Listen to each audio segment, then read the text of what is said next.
the cost of building solutions using AI is dropping exponentially. Whether they use AI or not is not really what the customer cares about. Being in venture is a business of being wrong a lot of the time, unfortunately. Over 10% of our portfolio companies that start off with no revenue end up getting to 100 million revenue run rate.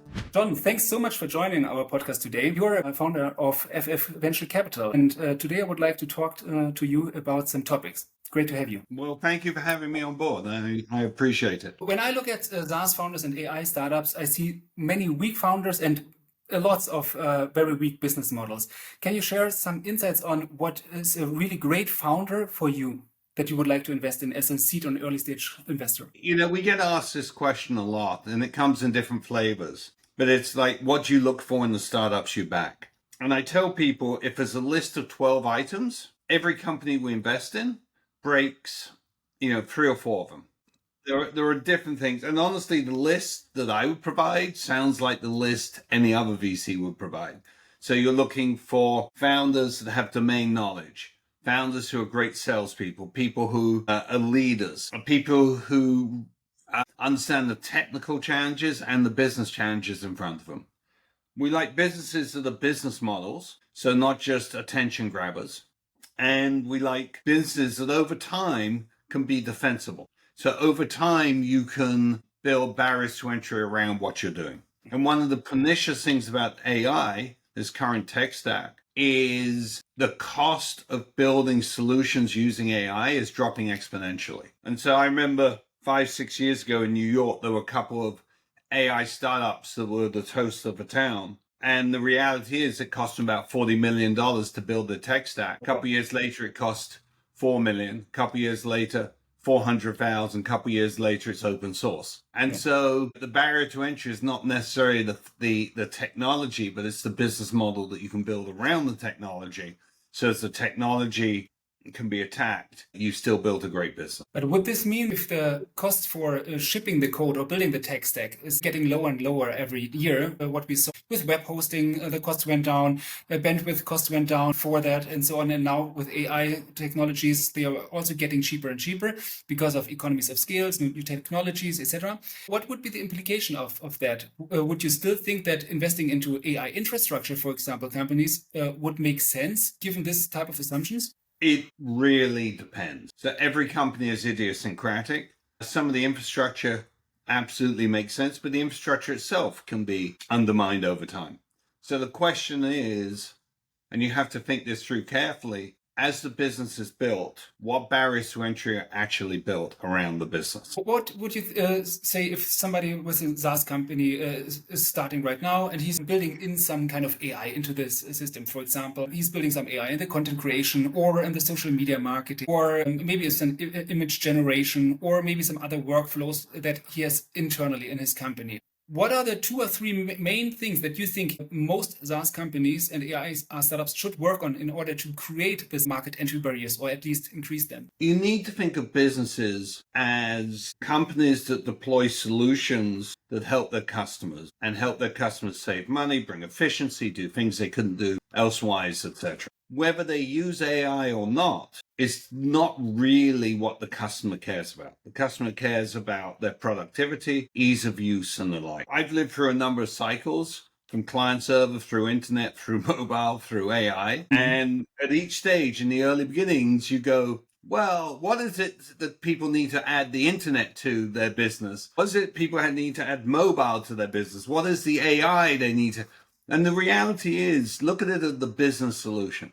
So the simplest example, Martin, is looking at the iPhone. The iPhone has layer upon layer of AI in it. Just take the camera. The camera has really complex computational photography in it. I don't think anybody buys the phone because of the neural processing engine and the AI that sits in there. They just know that it takes great photos in dark light. They know when they've got someone who's backlit a lot, it can still handle it. And, average people are taking above average photos. And the layers of AI to get added in is increasing over time. But until now, Apple hasn't really talked AI. I think meeting next week, they'll talk a lot of AI and how they've tweaked things up. But in reality, it's just adding functionality that people want to use. And so where we look at companies that are adding AI capabilities, they're capabilities that are enabling an overview of a business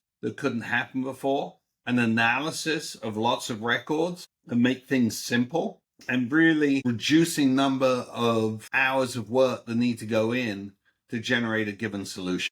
I just see AI as a layer.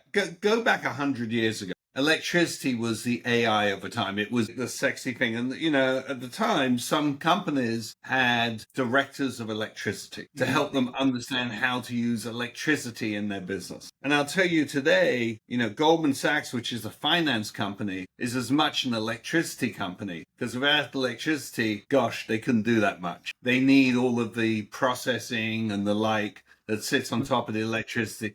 In fact, each trading floor needs the equivalent of the amount of electricity you need for a small city. Oh. So in the same way, AI is just this layer that gets absorbed. And we'll stop talking about it, like we stopped talking about mobile and we stopped talking about internet. These are just assumed things. Right.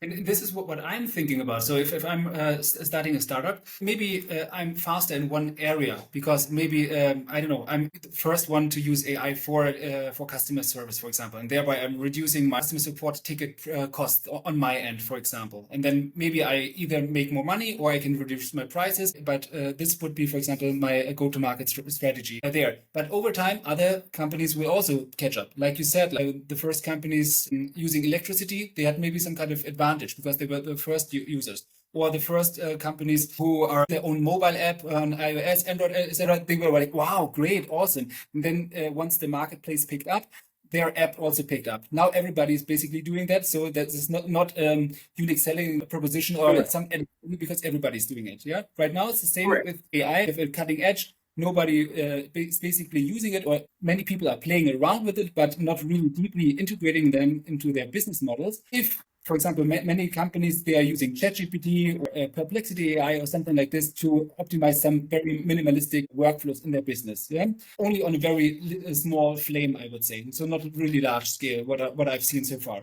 But what would be then the next edge after that? So once 80% of companies have been doing that for customer support, you already see this with lots of chatbots. Everybody's having their own chatbot. What's next? So look, VCs have made a lot of money investing against Moore's law and Metcalfe's law. Mm-hmm. So the amount of processing you can do goes down over time in terms of cost or battery usage or the like. The benefits of networks. The bigger the network, the more difficult it is to attack it. These are things that investors traditionally investigate. So again, using the prism of time, take something like Uber. Uber didn't really work well on a desktop. It's a mobile app, right? Any of us could go and build Uber today, but what are you missing? You're missing the network effects. You're missing the brand. Any of us could go and build Tinder today. Again, you're missing the network effects. You're building brand. So the barriers to entry that are built are enabled by being an early mover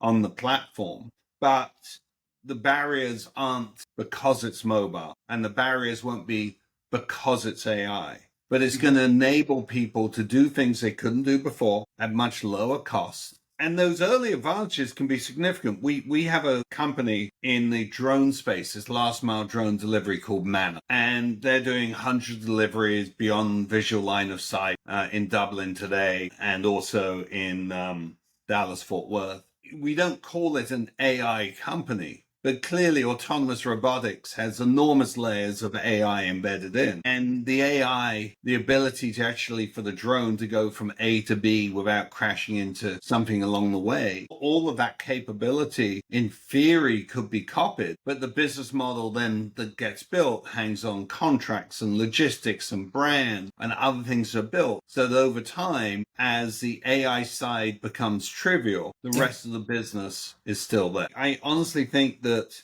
you can't think of the consumer caring about AI. They care about the end solution. If using AI today enables you to build a strong business and build barriers to entry, great. but let not the barrier to entry be that it's AI. Totally makes sense. You have to think carefully about those barriers to entry that you can build. One of the biggest mistakes we see people doing is building on top of someone else's platform. Because when you build on top of someone else's platform, that platform can change and undermine your business model, or they might just compete. If you've shown a great way to generate hundreds of millions of dollars of revenue, maybe they go, oh, I'd like that. But what do you do as a startup founder? I mean, normally I always recommend people to be very, very focused. I mean, the best thing is to do target one ICP that you clearly understand. Try to solve 1 to key problems that this ICP is having, and then making sure it's really better than the current alternatives. And then maybe only start with 1 or 2 customer acquisition channels that actually work. And then later on, you can still add on new offers to the ICP or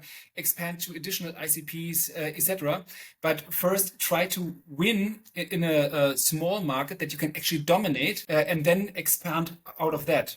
Yeah, and the simplest company to think about in that regard is Amazon. Amazon started with books, then they added music, then video, and then when they went to electronics, people go, huh? You know, and you may know where you want to get to, and there's a pathway to get there, a choreography, and usually it starts being very focused and dominant and then go adjacency. But it's important to know where you want to be over time if you're going to follow that strategy. Some others, the company just organically expands and fills other areas. When Salesforce got started, I don't know if they really felt that where they are today is where they wanted to end up being. Most likely not. So sometimes you have to climb the foothills to see the hills and climb the hills to see the mountains. So sometimes that happens. But I will tell you, it's fascinating. We've had companies go on to become centaurs and unicorns, where they started and where they ended up was exactly the same. And there were others where they pivoted and changed over time, some extreme and some less extreme.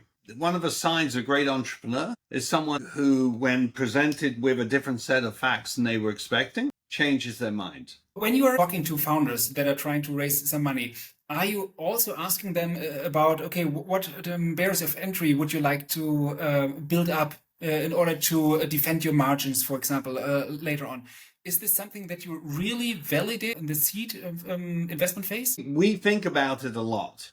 And we'll definitely discuss it with the founder. We know when a company gets started, there's 0 barriers to entry. People may see it or not, but it's all about execution. So we want a team that we think can execute, but also like to have a common language and understanding that if they execute, where they're going to end up. And sometimes we're wrong and they end up in a better place. Being in venture is a business of being wrong a lot of the time, unfortunately. You see lots of founders, and from my own startup experience, I really had this emotional roller coaster and still have it day by day. Sometimes I think like, wow, okay, we found a really great solution. And then I already do the financial calculation and it's like, bam, okay. But then 2-3 days later, I get a reality check then, and like, oh, again, it did not work out. And then 1 week later, same stuff starts again, for example.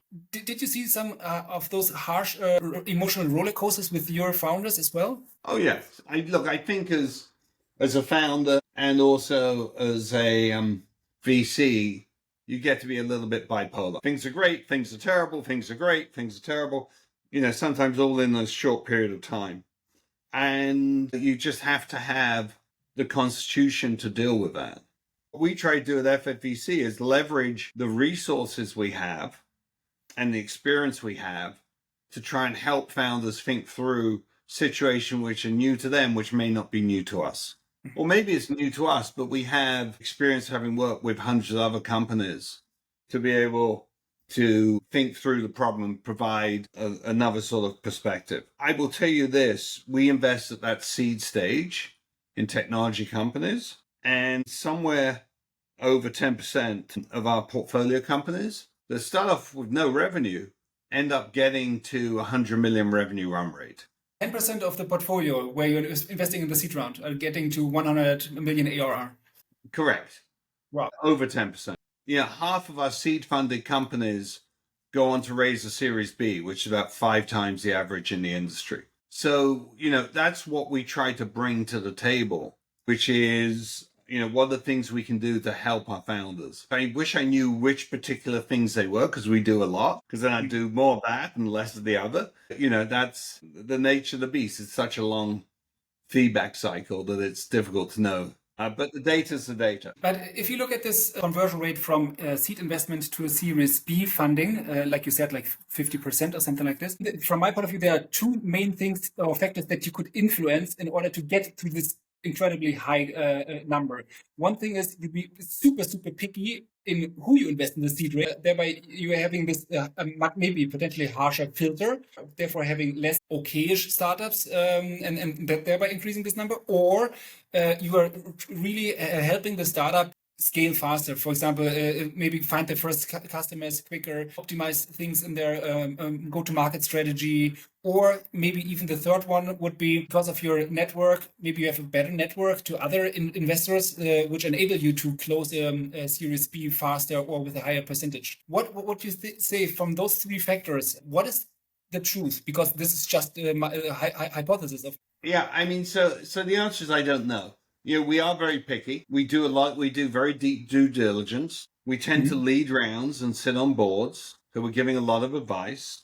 We run an active network. We have our GAN newsletter. It can be found on our website. Goes to 25 to 30,000 people twice a month, and really, helps plug our companies into community and the community to our companies. We organize a lot of events. When they come to fundraise, we review decks. We help introduce them to other VCs. But it's difficult to know which particular thing move the needle. Right. I can just tell you, with 16 years of data, we've got this 50% survival to Series B, and, over 10% of our companies get to 100 million revenue run rate. So the data says there's something we're doing, but it doesn't say which particular thing. Okay. You are now 63. How much energy do you have left or still in your tank for the next 5-10 years or something like this, or maybe even longer? Well, I'm privileged at my age to be able to work in such a sort of stimulating environment. All of our founders are trying to change the world. They're all unreasonable in their own way. Reasonable people don't make things happen. And so it's a privilege to sit down with them and think through the problems that they have and work on it. So no, I mean, for me, what am I going to do? Hit a little white ball on a green field around? I mean, come on.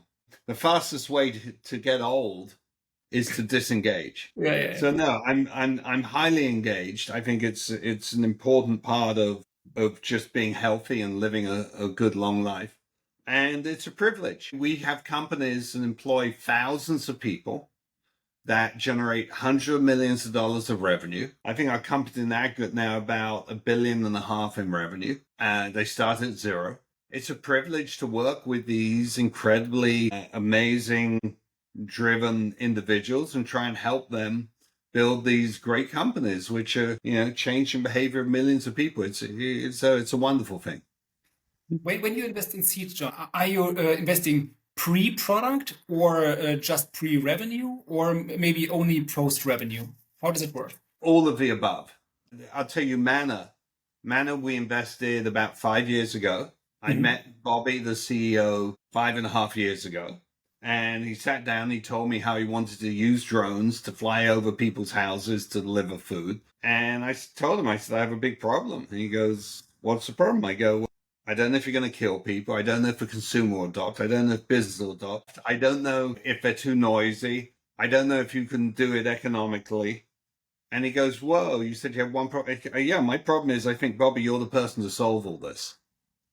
And so, we led the seed round, and now 5 years later, it still feels a little crazy. But that was even before there was a company or a deck. So, yeah, no, we can be very early, but we like something that we think can become a defensible business. And I look at this last mile drone delivery market, and it is a tens of to hundreds of billions of dollar addressable market. I think however big it is today, it'll be 3 or 4 times bigger once you have drones in your neighborhood, because I think the consumer demand for delivery of stuff that goes from counter to your driveway in sub 3 minutes, and which costs a fraction of what it costs to put someone in a car and drive them on the road, will just massively increased demand. I did a quick calculation. I think there's somewhere between 5 to 10 million drone delivery locations in the US, which will address about 80% of the population. And that's just the US, let alone Europe, let alone the rest of the world. So I think it's a massive market, and it's actually quite a complex logistical business to put together. I So mean, you even though there's lots of AI, the barriers to entry come from brand, and they come yeah. from logistics, and they come from, actually in this case, regulation as well, because this is the only company that has a European-wide beyond visual line of sight license. Yeah. Oh, okay. That's the only one. Okay, great. I mean, did you do some calculation, not just in terms of number, but in terms of economical transaction value that you would be shipping over this? Because then, I mean, you could just assume whatever revenue take rate is reasonable for a logistics company. I don't know what the rate is, 0.5%, 1%, 2% of the revenue. I don't know. And then basically you have your maximum annual revenue if you would capture like 100% of the market. You got it. And it's tens of billions of dollars. Okay. What is the typical ticket size that you invest in seed round? We like to do somewhere around about 300, 700,000 leading a seed round. Though I will tell you, the nomenclature has changed over time, so it's probably what today you call a pre-seed round. If you look at the problems that you are currently seeing in the world and technologies and regulatory changes, do you see some kind of underserved markets or parts of the value chain where you think like, wow, why did nobody yet cover this sufficiently or aggressively? So people like to ask, what's your favorite sector, which is a variant of this. And I normally respond to every sector, because I think if you're in a business and you're not a technology company, then a technology company is going to come along and disrupt you. So I'm a great believer in this sort of long technology boom. And I would have told you 20 years ago, I could see 20 years of this. But I have to tell you, 20 years later, I can see another 20 years of this long boom. This, deflationary curve of applying technology to various solutions. I think we're on the cusp of a robotics revolution. I think we're on the cusp of drone revolution. I think, the ability to embed AI in a whole series of businesses will increase productivity, reduce costs. And I think all of that is, incredibly positive for society. I see the jobs being destroyed. I don't see them being created. And that's been the case since the Industrial Revolution. The Luddites didn't like it. And it can be disruptive for sure. But productivity and standard of living and people's quality of life today is much higher than it was 150 years ago, during the Industrial Revolution. An area we don't focus on, which intrigues me a lot, is healthcare. As the data gets digitalized, I think there's just huge opportunity. It's amazing. For some things that medicine can do that is miracle. It's amazing. It's just shocking how good it is. And at the same time, the level of understanding is incredibly low. And so, I feel the digitalization of healthcare from every angle, I think is going to have a massive improvement in quality of life for people. But again, lots of regulation. So I'll give you an example. We have a company. We backed this company, a little over a decade ago, and they're called Owlet. And they have this little baby sock. And you put on the baby and it measures pulse, temperature, movement, and blood oxygen level. And, the sock costs whatever, $300. And 8% of the babies in the US today leave hospital with an Owlet sock. Oh, wow. It's a public company. You can go and buy shares, OWLT. It's a, great company. They have trillions of heartbeats tracked, monitored over 2 million babies, and monitored babies don't die from heart and lung complications. So in the US, about 4,000 babies die from SIDS and other heart, and monitored babies don't die. It's an amazing product. And they now have, they're the only FDA cleared over-the-counter sock. So you can go and buy it in, Amazon and wherever. And FDA has stamped their approval on it. They also have a hospital grade sock that you can get a prescription for. I see 8% going to 16, going to 32, and then at some point you won't be allowed to take a baby home unless you monitor them. And the amount of money that saves, you just take a baby, allow it out of, NICU a day or 2 days early. Huge savings for the whole system.